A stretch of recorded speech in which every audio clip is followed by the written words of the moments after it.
Okie dokie. Hello, welcome. This is Mrs. Toulis. You will not get to see me, but instead you can just hear me and you'll watch the PowerPoint. Let's get started. We're going to move into Chapter 9. Chapter 9, Section 1 deals with American foreign policy. In other words, how the United States deals with other countries. Policy being the laws and the treaties and things like that that we make with them. And we are going to settle them peacefully, as it says, how the United States settled peacefully disputes with foreign powers. So that's going to be our focus. Remember, we just finished up having the War of 1812, so you would think and you would hope that we would be good to go with Great Britain, but we still have disputes. And a lot of those has to do with the boundaries. In other words, what's Great Britain's, what's ours, and the waterways. Both the United States and British Canada, because remember at this point Canada is still owned by the British. We were trying to figure out who had the fishing rights and what we're going to do about the Navy. And so what we ended up doing is we passed what's called the Rush-Bagot Agreement, and it limited naval power on the Great Lakes for both the United States and for British Canada. So if we look at this map, you see here we have the Great Lakes. You have Lake Superior, Lake Michigan, Huron, Lake Erie, Lake Ontario.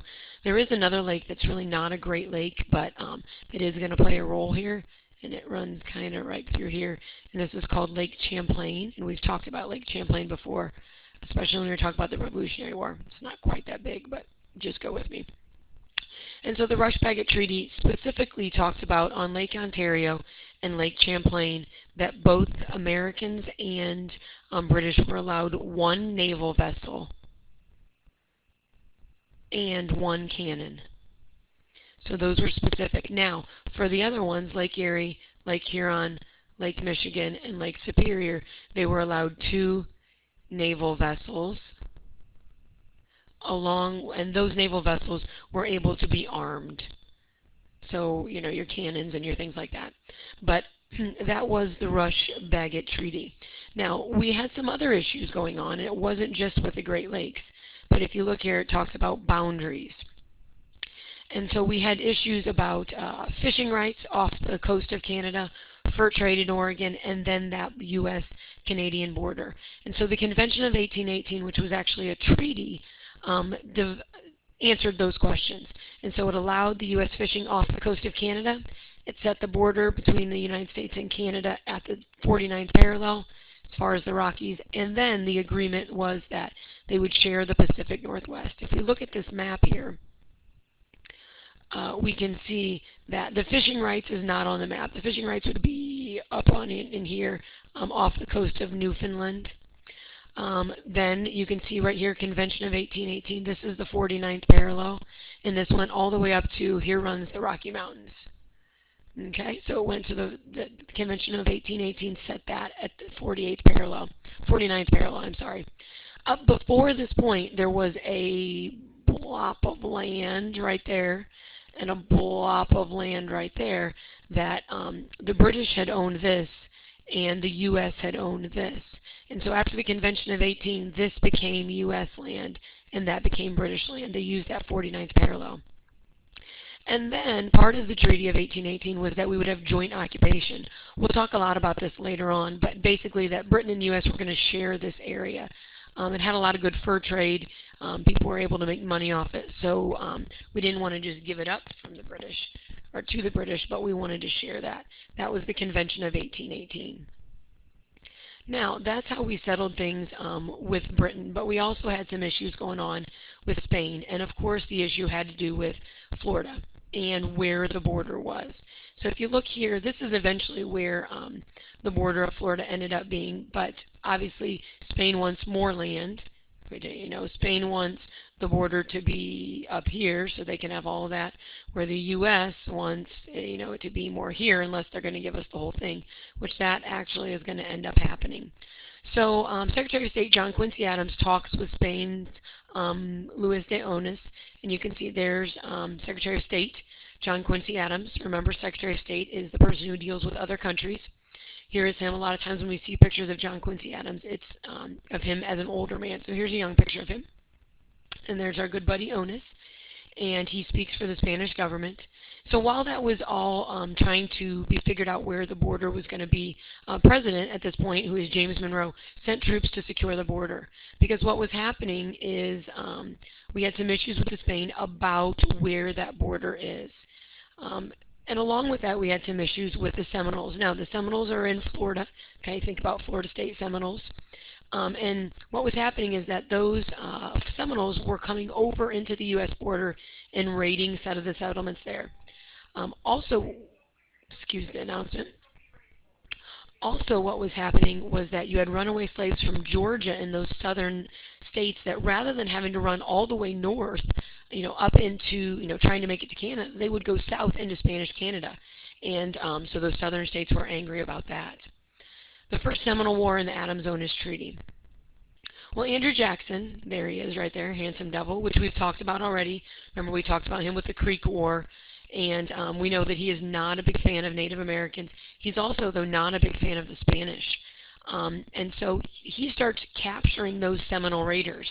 Well, the Seminoles are not happy about this, which leads to the First Seminole War. And as if that wasn't enough, he then, remember we just talked, he doesn't necessarily like the Spanish. He then actually went into Florida and started capturing Spanish military posts and actually overthrew the governor of Florida. Obviously, you can figure out that the Spanish were not happy about this at all. The United States did not want to go to war over this because, honestly, Jackson did this all on his own. He didn't have the authority to do this, but he went ahead and did it.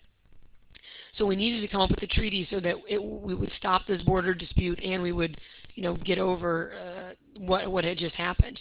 And so we signed in 1819 the Adams-Onis Treaty, and it settled all border disputes. What it said was that the United States would get East Florida, which today is just Florida, and we said, you know what, you can have Texas. We gave the Spanish Texas, and we agreed to pay $5 million to Spain.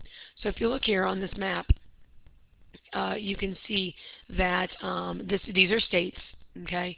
This is territory, Missouri territory right now. This is all Louisiana Purchase territory.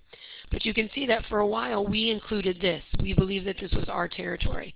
Part of the Adams-Onis Treaty was making this new boundary line. Okay, we used the Red River, the 100th longitude line, and we went the Arkansas River and then up at 42 degrees north.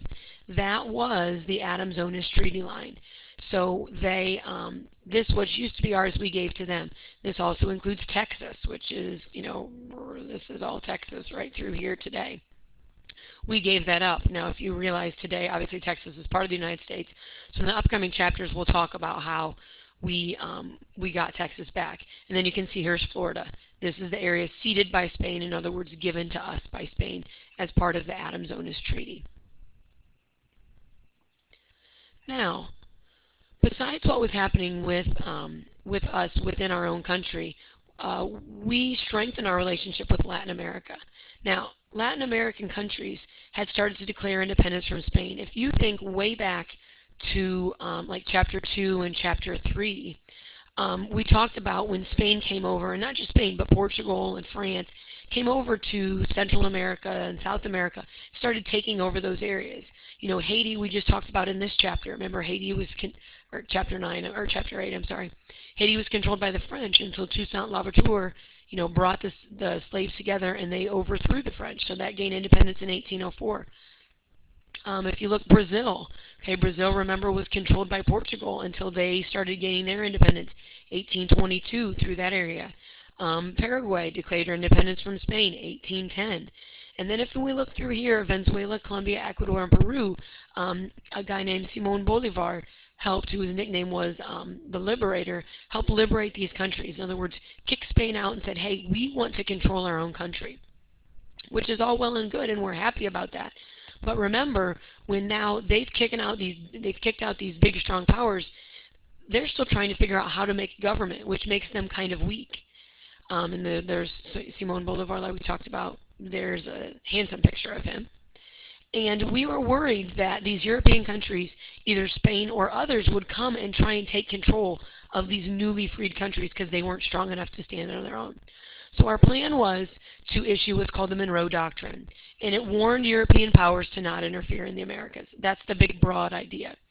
it put Latin America in the U.S. sphere of influence. The fancy way of saying that Latin America is now, the U.S. is going to try and somewhat be the babysitter, but we are going to try and influence Latin America. Again, by Latin America, remember, we're talking about Central America, and we're also talking about South America.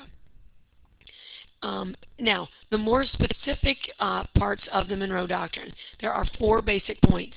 First one, the U.S. is not going to interfere in the affairs of European nations. In other words, you do what you want to in Europe. We're good. We're not going to interfere with that. We're also going to recognize and not interfere with European colonies that are already here. Okay, like Spain is still at this point, for a little bit, going to control Mexico, and that's fine. We're not going to deal with that. You know, there are other points of, you know, like French Guiana, which is in the northern part, of South America. That stayed French for a while. That's fine. Okay, you stay there. We recognize that. We understand that. We're not going to interfere. Where we are going to have some fear, we are going to interfere, is if these newly colonized places, in other words, the Venezuelas, those places, if you try and come over and take those, then that's where we're going to have some issues. In other words, the Western Hemisphere was off limits, okay, to future colonization by any foreign power. Not just European, but that was our big fear, was European. And then we said, not only is it off limits, but if you do, okay, we consider any European power to come over and interfere with these nations as a hostile act, and we're going to then have to, there's going to be results of that. And so these were the 4 main points of the Monroe Doctrine. Now the kind of crazy thing is that honestly, we couldn't really back this up. We really didn't have the military power. We didn't have the money to actually do anything if people did come over. The good news was that that British agreed with us on this, and so we partnered together in this. And on Monday and Wednesday, you're going to look at some documents that were written by the British that are talking about the Monroe Doctrine, and you know, why they see this as important and why they believe we should partner on this venture. But basically, it was kind of a big bluff by the United States because we didn't have much that we could back it up with.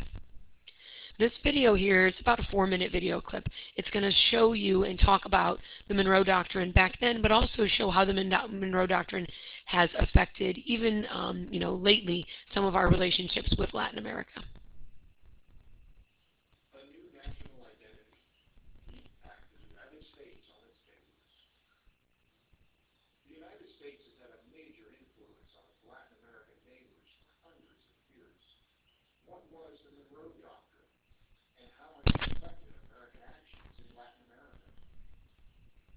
More than 40 different countries lie south of the United States. These nations share a common heritage.